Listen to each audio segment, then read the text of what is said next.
बिस्मिल्लाहिर्रहमानिर्रहीम।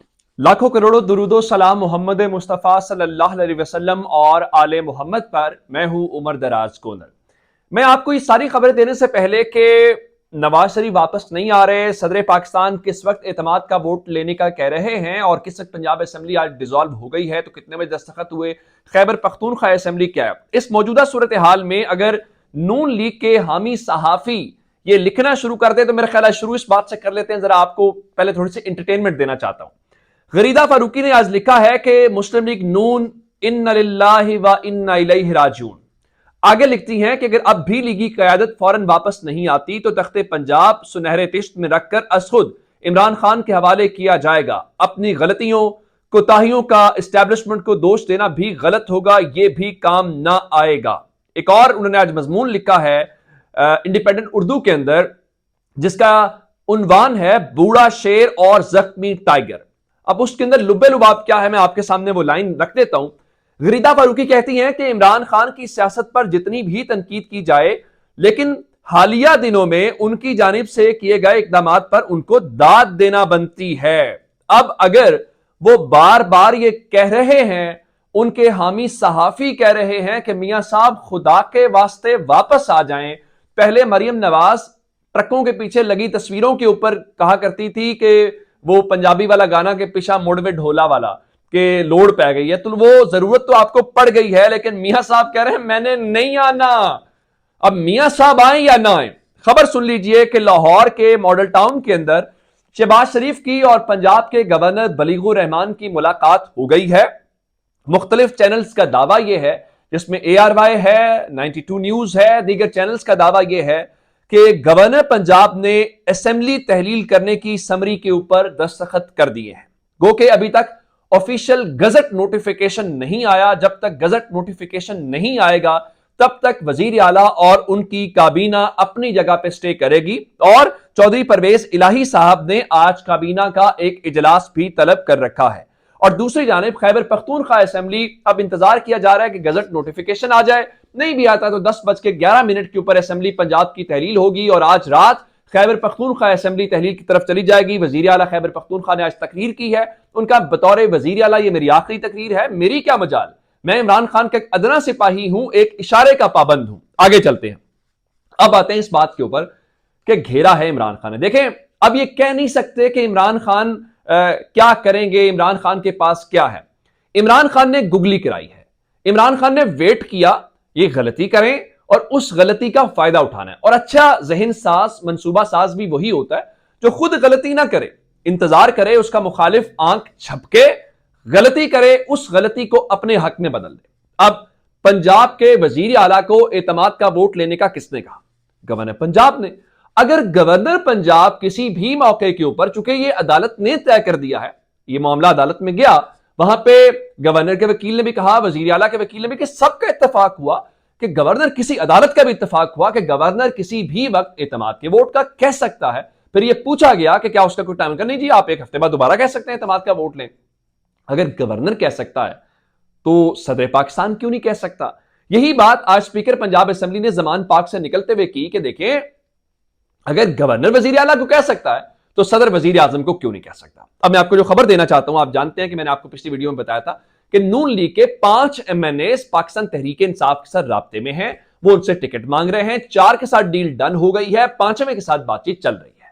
उधर एमक्यूएम वाला मामला भी बताता हूं कि इलेक्शन कमीशन ने जो फैसला आज किया है, एमक्यूएम भी जारी बात आज उन्होंने इस्तीफे शहबाज शरीफ को पेश करने हैं हर सूरत वुज़रा ने।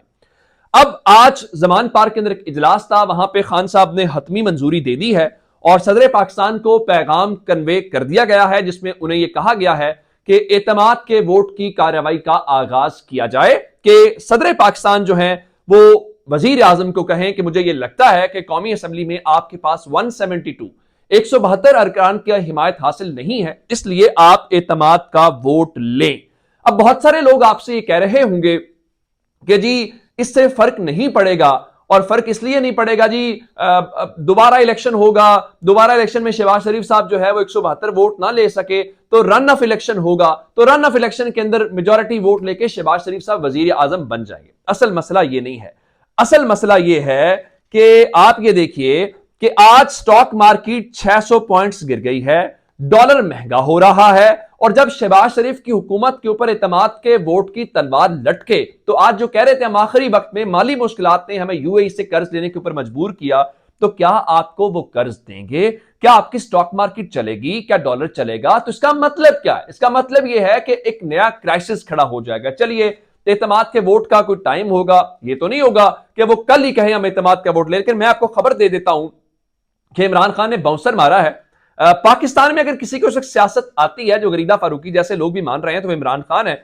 विफाकी हुकूमत ने तमाम अरकान कौमी असेंबली को फौरी तौर पर इस्लामाबाद पहुंचने का हुक्म दे दिया है और उनको कहा है कि आप जल्द अज जल्द पहुंचे। और सिर्फ ये नहीं है, बल्कि आसिफ जरदारी आज अचानक लाहौर पहुंचे हैं, और आप समझते हैं कि शहबाज शरीफ साहब चूंकि लाहौर के अंदर हैं, तो आसिफ जरदारी की और शहबाज शरीफ की लाहौर में मुलाकात होनी है, और उस मुलाकात में पंजाब असेंबली की तहरीर के ऊपर गुफ्तगू होनी है। अब देखना यह है कि कितना उसको रोक लेते हैं, क्योंकि ये कह तो चुके हैं कि गवर्नर साहब उसको नहीं रोकेंगे, लेकिन इस लम्हे जब अब मैं ये वीडियो बना रहा हूं 6:15 बजे मेरी घड़ी के ऊपर टाइम है, तो ऐसे में पंजाब असेंबली का पंजाब काबीना का इजलास शुरू हो गया है, जो मेरे पास इस वक्त मेरे सोर्स से खबर आई है। अब आगे चलते हैं।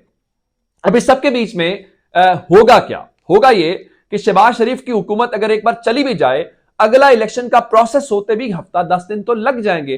तब तक पंजाब और खैबर पख्तूनख्वा असेंबली डिसॉल्व हो चुकी होगी। तो मुझे ये बताइए, कौन इनको अकल का अंधा ये कहेगा कि दोबारा प्राइम मिनिस्टर के इलेक्शन पे ऊपर जाओ? बल्कि हर कोई कहेगा फिर हुकूमत खत्म हो गई है तो आप इलेक्शन करवा लीजिए। अब जरा इमरान खान की कामयाबी के इम्कानात क्यों है? आपको अंदाजा है कि सिंध हुकूमत ने दरखास्त या खत लिखा था इलेक्शन कमीशन ऑफ पाकिस्तान को, और इलेक्शन कमीशन ऑफ पाकिस्तान ने आज इजलास किया। उस इजलास के बाद उन्होंने एलामिया ये जारी किया है कि हम सिंध हुकूमत की वो जो बहाना किया गया, जो सिक्योरिटी थ्रेट है, और जीएचक्यू ने ये कहा कि देखिए जी हम तो तमाम पोलिंग स्टेशन के ऊपर नहीं आपको सिक्योरिटी प्रोवाइड कर सकते, सिर्फ 500 के ऊपर। फिर विफाक ने कहा चलें जी आप एफसी अपॉइंट कर लें वहां पे। अब सूरत हाल ये है कि इलेक्शन कमीशन ऑफ पाकिस्तान ने सिंध हुकूमत की आज की दरखास्त पे मुस्तरद कर दी है, और मुस्तरद करने के बाद यह फैसला किया गया है कि कल कराची, हैदराबाद और दादू में हर सूरत इलेक्शन होगा। ये इलेक्शन कमीशन ऑफ पाकिस्तान का फैसला है। उसके बाद सिंध हुकूमत जो पीपल्स पार्टी की है वो इसके ऊपर तैयार हो गई है कि बिल्कुल ठीक है, हम इलेक्शन के लिए तैयार हैं, और साथ ही उन्होंने ये सिविल इंतजामिया और पुलिस को भी हिदायत कर दी है कि आप इलेक्शन कमीशन ऑफ पाकिस्तान के साथ हर सूरत ताउन करें जो उनकी सपोर्ट है। अब एमकेएम ने राब्ता कमेटी का इजलास बुला लिया है, क्योंकि उनको यकीन दहानी करवाई गई थी कि जो मर्जी हो जाए आपने घबराना नहीं है, और हर सूरत इलेक्शन होगा। इलेक्शन वाली बात के ऊपर अब इसका हल क्या है? क्या एमकेएम पाकिस्तान जो आज अपने इस्तीफे शहबाज शरीफ साहब को पेश करेगी, क्या वो कल इलेक्शन का बायकॉट करेगी? चलें बायकॉट कर लें, मुकाबला तहरीक इंसाफ का और पीपल्स पार्टी का हो जाएगा। इलेक्शन तो होगा, आप अपना नुकसान करेंगे, क्योंकि अल्ताफ हुसैन ऑलरेडी बायकॉट की कॉल दे चुका है। तो अगर एमकेएम भी करेगा तो फिर क्या होगा? एमकेएम का मसला यह है, और देखिए इमरान खान ने क्या कमाल किया है कि अब एतमाद का वोट जब वो लेंगे, तो अगर कराची में इलेक्शन के मामले के ऊपर इनका हुकूमत ने साथ नहीं दिया, ये नहीं रुकवा सके, तो ये अगर उसी हुकूमत को एतमाद का वोट देंगे, तो ये नई जो जबरदस्ती की शादी के साथ एमकेएम बनाई गई है वो भी अवाम के सामने एक्सपोज हो जाएगी कि भाई इक्तदार के भूखे हैं। अगर इनको अपना इतना ही हो तो शहबाज शरीफ को ये वोट ना दें, वोट नहीं देंगे तो हुकूमत गिर जाएगी। और जिन्होंने 2 नंबरी पहले की, उनका हाल सुन लीजिए। मोमना वहीद वो एमपीए हैं जिनको शो कॉज तो सर्व कर दिया गया है कि आप आए और ये बताएं कि आपने वोट क्यों नहीं दिया। अब जनाब अली उनको आज उनके घर रावलपिंडी के अंदर जो इंसाफ स्टूडेंट फेडरेशन है, पाकिस्तान तहरीक इंसाफ के जो नौजवान हैं, उन्होंने जनाब अली क्या किया कि वहां पे एहतजाज किया, तस्वीर जलाई, कोई लोटे छोटे वाले नारे शारे भी लगाए। ये सारे कुछ सूरत हाल है। और फिर इस मुल्क का हाल देखिए, जनरल बाजवा वो रिटायर हो चुके हैं। अब उनकी खबर अहमद नूरानी ने जो की, उसके बाद सहाफी शायद असलम भाई, हमारा नडर आदमी है, मैं जानता हूं, ताल्लुक है उनके साथ, उनको इन्होंने गिरफ्तार किया। यह फैसला किए बगैर कि गिरफ्तारी कानूनी है गैर कानूनी है, आज उनको 2 रोजा रिमांड के ऊपर एफआईए के हवाले कर दिया गया। और उन्होंने, शायद असलम ने बाहर निकलते कहा कि मुझे ये चाहते हैं मैं लैपटॉप का, फोन का पासवर्ड दूं, ये मुझे उल्टा लटका दें, मेरी हड्डियां तोड़ दें, मैं लैपटॉप का पासवर्ड नहीं दूंगा ओवर माई डेड बॉडी। और यही बात आज मतीउल्लाह जान वगैरह सबने सहाफियों ने अंदर अदालत को कहा कि देखिए अगर हम अपना लैपटॉप का, फोन का पासवर्ड दे दें, उसमें सोर्स होता है खबर का, बहुत सारे लोगों की जान खतरे में पड़ जाएगी। और जनरल बाजवा इतने इंपॉर्टेंट नहीं है कि उनके एहसासों की बुनियाद के ऊपर आप लोगों को लटकाना शुरू कर दें, आप उनकी तस्दील करें। जनरल बाजवा आए बाहर आके बताएं कि ये इस गिरफ्तारी से मेरा ताल्लुक नहीं है, फिर आप कहते हैं हमारा सियासत से कोई ताल्लुक नहीं है। और फिर मेरिट देखिए जरा, इजाज हसन आबान, ये जो साहब हैं, ये वो जज हैं, जब मनी लॉन्ड्रिंग का केस लगा हुआ था FIA वाला शहबाज शरीफ का और हमजा शहबाज का, इसके अंदर हमजा शहबाज और शहबाज शरीफ दोनों को बरी किया था ये इजाज हसन आवान साहब ने बतौर जज। उस वक्त आपको पता है इनको क्या किया गया?